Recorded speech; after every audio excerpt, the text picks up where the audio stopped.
Eduardo Silva Romero. Bonjour. Vous êtes avocat associé au cabinet Descartes. Vous êtes aussi président de l'Institut du droit des affaires international de la Chambre de commerce internationale. Vous êtes aussi membre de la Cour permanente d'arbitrage.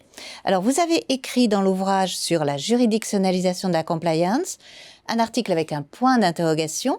Quelle place pour la compliance dans l'arbitrage d'investissement? On peut commencer par cette question parce qu'on connaît bien l'importance de l'arbitrage international dans les entreprises et pour les entreprises, notamment internationales, mais on connaît sans doute moins bien ce qu'on appelle l'arbitrage d'investissement. Est-ce que vous pouvez nous l'expliquer?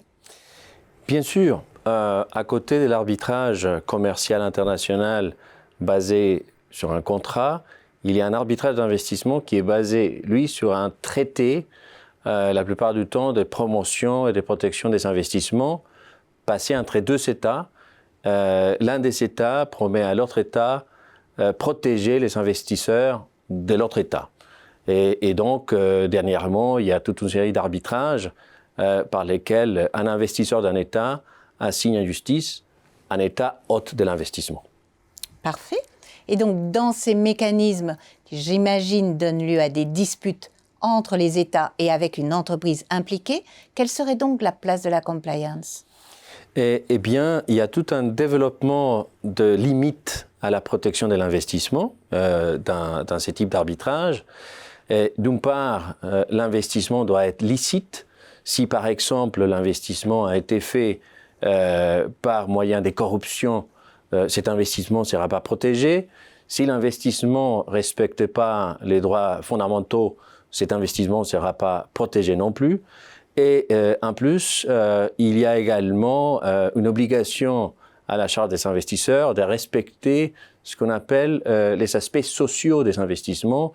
Consulter les communautés qui sont affectées par l'investissement, par exemple, est quelque chose de très important.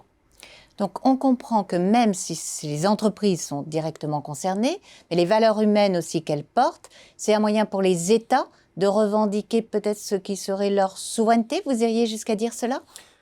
Tout à fait. Et je dirais d'ailleurs que les États, grâce à ces développements dans les arbitrages d'investissement, peuvent exiger des investisseurs qu'ils respectent toute une série de règles qui viennent moraliser, je pense, le monde des investissements internationaux et finalement mettre la personne humaine au centre du système.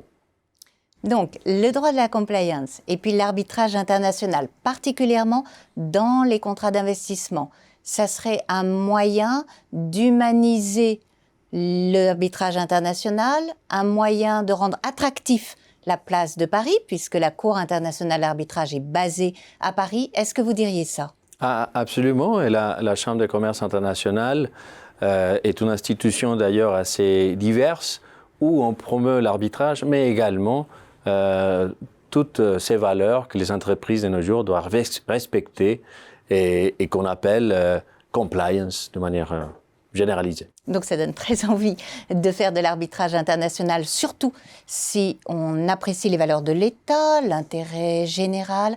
Est-ce que vous pensez que les arbitres internationaux vont investir plus encore le droit de la compliance? Je pense que tous les arbitres internationaux sont conscients du fait qu'ils doivent faire très attention avec la compliance parce qu'ils sont très intéressés par la validité des décisions qu'ils vont prononcer. Si on ne respecte pas la compliance, on risque à un moment donné, je pense, par les biais de la notion d'ordre public, de mettre en péril la validité des décisions arbitrales. Eduardo Silva Romero, merci beaucoup. Merci à vous, Marianne.